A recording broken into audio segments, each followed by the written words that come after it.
Hi everyone, welcome to the first episode of Life Experience with Darzy.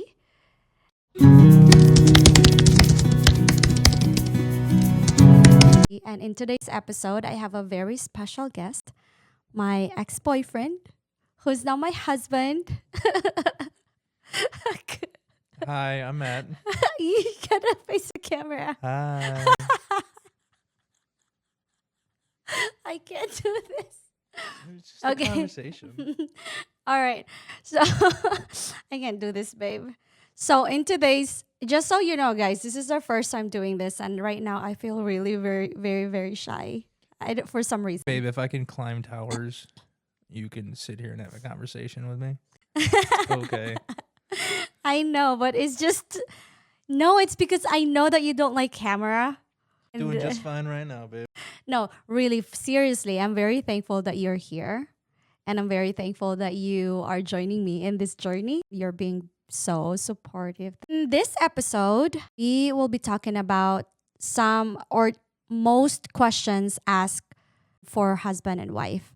I searched this in Google, so this is going to be our first question. How did we meet? I want you to tell the story. How did we meet? Yeah. Well, I had a best friend growing up. With that, I got to meet his dad and hang out with his dad a lot. It got to the point where I didn't really want to meet anybody. And out of the blue, Tony was like, hey, meet this one. Rest is history.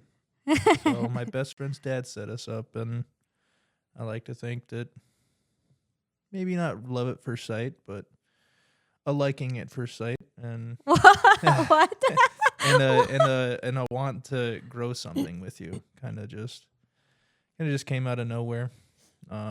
They say that love's gonna find you when you're not looking, and at that point, in my life, I was kind of beaten up by girls, not physically because I'm a big strong man. Yeah. In my emotions, it was kind of didn't really want to mess with anybody else. Just kind of wanted to do my own thing. And I got a quote from a Day to Remember song that I really kind of loved and grew up with was, you can't really love unless you give up on it, or until you've given up on it. And at that point, it was almost there, pretty much there. Not really giving up on love, but giving up on trying to find someone. And Tony was like, hey, if it doesn't work, it doesn't work, but here's her phone number and see what you can do. And for the others who do not know us, so your best friend's dad, who's named Tony, right? So he is married to a Filipina, and that's Ate Isabel. I met Ate Isabel in the hospital when I was having my surgery, and the rest is history. And then I started to hang out with them a lot, and they have a lot of parties, and I was just making joke to Kuya Tony, like, hey Kuya, can you find me someone? Someone to kind of like for me to date. During that party, I was like, how about that, Kuya? How about that? And she's like, no, not that, not for you. Everything is no. It's so funny. And all of a sudden, there's light bulb in his head. It's like, oh, I know my son's best friend. I'm like, oh, okay, sure, let's go. so why do you think Tony chose me for you? I'm not sure. I think we should invite him we should invite him in this podcast. Yes. Yes. So shout out to Tony. Shout out, Tony. You're going to join here one day. Oh my gosh, my throat. Okay, sorry about that. So our next question is, what is your favorite thing about your spouse? Can I answer first this question? So, my favorite thing about you, aside from doing the house chores, All of them? not all of them. I do the house chores. I do most of the cleaning, like deep Rarely. cleaning. Babe, I'm so proud of you for doing that. I don't know what to do with my life if you don't do that, if you don't help me, because I'm a busy person. But hey, one thing that is my most favorite about you is how you love your family. That's really one of the reasons why I fell in love with you, like just how you love both of your family in Louisiana and here in Stockton. And so that's something that I really admire. You always make time, you always call them, always check on them. My turn. Thing I love most about you, huh? Nothing. You can't think of anything. Well, there's so many. Okay. Probably the one thing that I fell in love with you was your commitment to how hard you work for the things that you want to do. Obviously, you have production here. You know, you work really hard at your master's degree, and you got that. You're constantly wanting to change and to learn. You have a sort of fire underneath your butt Yeah. into the things that you want to do. Mm-hmm. You work incredibly hard in America. That's few and far between, especially going to get your master's. So your willingness to work hard for your family, for the things that you want to do, the commitment that you have, the grind that you have to just learn, Don't was make really me cry, babe. really attractive to me. Your, I don't want to say your innocence, but you haven't been Americanized yet. You try not to go out of your way and confront someone. You, I feel like you hold yourself to a higher standard than most people tend to, and you put so much pressure on yourself to do better, to be disciplined. It's one of the things I like the most about you. That's a lot. I think we said a lot more than one thing. But yeah, it's just a lot, right? Thank you, babe. I mean, thank you for saying that. All right, so next question. How do you handle disagreements? You want to go first? You want me to? I can go first. So I think this is hard. I can go Please first. don't judge us. But hey, I think both of us is doing our best to handle it very well. And both of us are, we had a couple of fights, rarely fights. I think we can count 3 big fights. But I think it's because it's also like we are still getting to know each other. And, it's just like first 2 years that we live together as married couple, right? I think we handle disagreement with forgiveness. We both move on, we both reflect, and we both do our best to change, like toxic way of solving the problem. Now I think we are more better in focusing on solving the problem than blaming ourselves. I think we're good at talking now, like just talk about it. And you're good at saying like, babe, I'm just in front of you because You my like to be voice. loud. Yeah, my voice go high when I'm upset. I mean, And that's one thing that I really, really working so hard about myself too. there's always 2 things that come to mind whenever we argue. It's don't assume you're right because you're probably not, and look for a compromise because it's either you're saying the same thing I'm saying but you're mad at a different thing, or you're mad at something totally out of my mind, totally opposite of what my thinking process is of where, because I'm a troubleshooter, I'm going to try to fix a problem no matter what. So what I'm mad at and what you're mad at could be the same, could be different. One of us could be wrong. We both could be wrong. So keeping an open mind when we go into an argument is kind of where I stand. But everybody likes to be right. And, if you automatically assume that you're right, you're going to jump to a conclusion that is nowhere near where I'm thinking. I think one thing that I love is when you when it's hard for me to express myself sometimes, right? When I'm so stressed out, when I am in the process of processing things, like I process slow when I'm mad or when I am, when I'm stressed. One thing that I love that you do is when you actually like, babe, look at me, take a deep breath, like help me remember. Take a deep breath. It's okay. It's gonna be okay. And then hug me first. You're actually helping me like going down from that stress when you help Backing you off the edge. yeah, when you help me pause. It helps me to be be present and not focus on the pain, on the madness, but focus on, but shifting that to, better problem solving. Means I think like this is the part where we continue growing, I think. And I love what I'm seeing with how we handle disagreements these days than when we were just in the beginning of our, living together as married. So next question, do you have any shared hobbies? We watch a lot of anime together. Yeah, that's our hobby. Watching animes, Try to, watching Marvels, yeah, Marvel trying to get you movies. into golf a little more. But I'm getting to love golfing. Pickleballs. Ooh, playing pickleball. I miss it. I miss it so much. I can't wait for summer to come. No, Yeah. spring and summer. Warmer weather. Aside from playing Yeah, cards. cards. Yeah, we go out to eat a lot. I love it when we do our devotion together too. mm. That's also happy. Yeah, I What don't know. else? I think we're different people when it comes to hobbies. I like being outdoors and golfing and I love going to being the gym and outdoor. stuff like. Yeah, My it's hobby is just different though.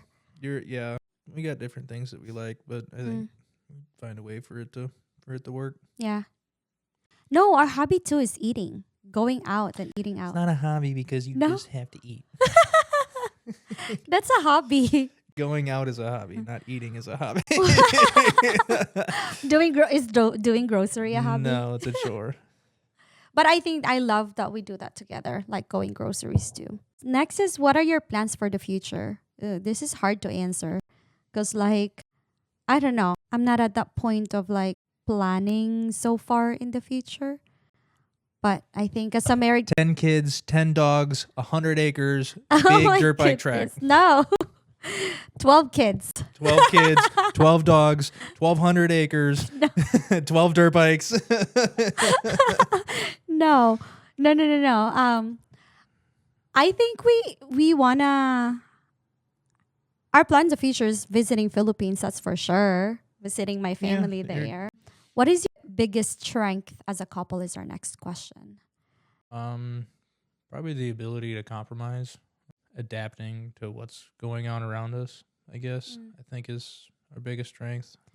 We had a foundation of us being fluid with each other, being Yeah. adaptable to each other, being, for 3/4 of our life together.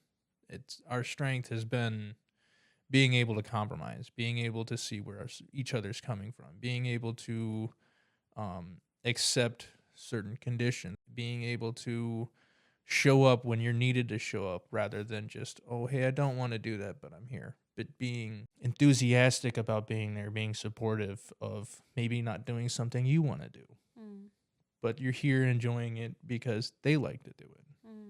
There's a certain set of compromise that I think I've loved about us because, you might not like some of the things that I do. I've got a different lifestyle than you. You've got a different lifestyle than me. You come from a different background, but for us to come together from 8,000, 9,000 miles away from where we grew up at, there's a lot of compromise, a lot of compatibility issues that some people come up with. But, if you're willing to compromise, if you're willing to adapt to your person, if you're willing to, make that extra effort to see where someone's coming from or engage in something your partner likes that you don't like. So next question is, what is one thing you wish you knew before getting married? That she leaves dried fish in the fridge.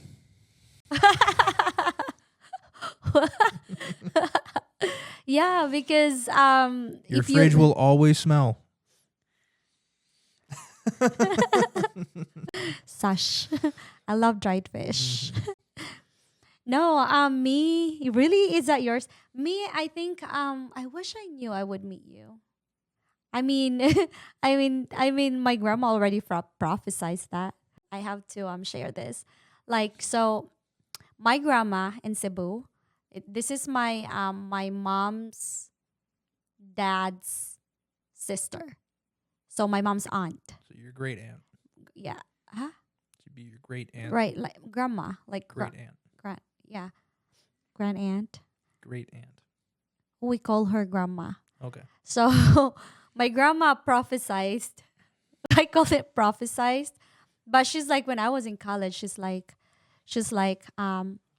be a teacher, go abroad. You're gonna meet someone who has like blonde hair and blue eyes and tall and white. I'm like, and I have no idea what she was saying. Mhm. Because I was never exposed in like American movies, looking at who's these actors and stuff, like how you guys look like for some reason. Because growing up, we have no internet. We have no computer that I can search, Um, I was like, I just listened to my grandma and like giggling inside because like she's so funny. She's so cute for saying that. I wish I knew that that was gonna be real too. I wish because I wanted my ideal when I was still in the Philippines. My ideal of getting married was like first boyfriend. That's my first boyfriend. That's I'm gonna going to marry. That's why I never dated so much in my young age. If you don't date, you don't know what you want. That is true But though. it might be an American thing. I would say that is true. I think because before meeting you, that's when I already knew what I wanted, but like I think I didn't know myself that much better. I think when it comes to kind of like handling relationship, that I'm like this. Oh, I have a toxic, behavior like this. I should change that and stuff. So I think my past relationship, dating was how to say helpful for me to know like who I am, what do I really want in a relationship, and now. So I'm so glad I knew that. But yeah, I just wish you had in my life, so you were coming into You my would life. not have liked me in high school or in college. I can tell you that much. I was don't a mean meeting you. spaz. I don't mean meeting you in high school. I just want to say like I wish I knew you were coming into my life so that I preserve things that I want to preserve for myself, for you and me. Yeah. But anyway, how do you show appreciation for each other? Is our next question. I'm definitely a time put in kind of person. Chores and making sure you can just come home and hang out and eat and relax after work. I mean, Yeah. I try to clean as much as I can. I mean, I'm a neat freak by Yeah. luck of the draw. Yeah. You're. Yeah. But being able to provide you with the time that you can relax and decompress after work is probably my biggest thing. And then Yeah, I love that, babe. when Thank we you have so much. cash, I like to go out and spend a little with you and go shopping, get somewhere nice to eat. And, Yeah. I'm not big on words, and I know you wanted me to be big on words. It's just You're big in words today. I mean, yeah. And so kilig. You know what kilig is? There's a butterfly in your stomach. Butterflies. No, but really seriously, I know that you're not big in words, but I think you show more in action. But that doesn't mean that you're not showing me appreciation through words of affirmation. You always tell me like I'm so proud of you for working so hard, or even just a simple, I love you, or yeah, you're not poetic as much as I do. I used to be, but You used to be? yeah. What happened? I want that. Certain girls crushed my hopes and dreams of that. So What? you got the shit end of the stick on that one. Oh my gosh. But You used to be poetic? probably when I was trying to impress girls. It's Wait, no. really the only thing. When you are writing me letters though, like I want letters all the time. Not all the time, not every day. I love how you write letters and express yourself through letters, I would say. I love reading letters. Yeah. You know me. But I mean, you say words of affirmation. Not as much as I'd like to. You show it? But I've kind of just turned into the actions speak louder than words kind of person. I show my appreciation to you through cooking for you. I feel like when I don't cook for you in a week, I feel like I'm failing as a wife. So yeah, cooking for you, buying gifts. I know you don't like buying gifts. You don't want me to buy gifts. You're not a gift Yeah. person. Like, Yeah, for Christmas, I really just want like 2 or 3 big things. yeah, and that's it. Yeah, that's it. I don't really, Yeah. I'm glad. Because I am big of a gift. Yeah. I want 5 sweatpants and 3 new shirts and creams and Yeah. vitamins. Yeah. But let me pick everything out. Yes. How else do I show my appreciation to you, babe? When you're sick, I take good care of you. Yeah. But sometimes you're annoyed because like you just wanna be alone. Yeah, We're different. We're very different We're person. very, very different people, babe. People like when I'm sick, like I'm very clingy. Like I want you to always be with me, next to me, and do everything for me. But when you're sick, you're just leave me alone. Just leave. I don't want anybody to be around me. So how else do I show appreciation to you, babe?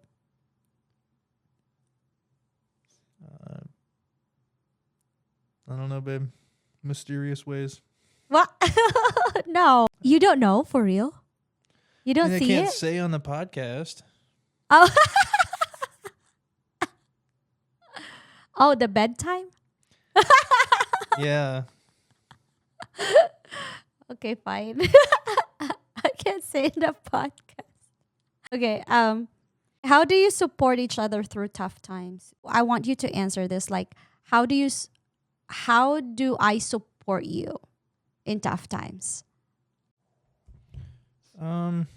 Just being there, talking me through stuff is more of a I have to rant and you have to find my point. How do I support you? In tough times,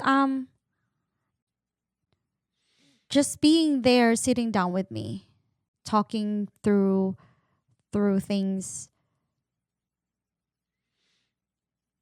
patiently with me. You know, you hug me and remind me, especially when I'm being when I say negative things about myself. You're there to remind me, like, babe, you gotta stop. That's not you. Because I do that when I am feeling down. Negative talk to Negative yourself talk is to not- myself. not I don't good. know. I'm very, very hard on myself. That's one of my toxic Puts too much traits. pressure on yourself. Yeah. But I'm grateful because you're there to remind me. You see how you see me, you remind me how God sees me.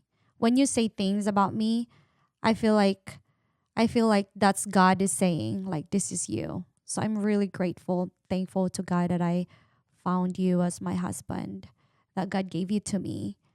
Because when I forget who I am in the eyes of God, you're there to remind me.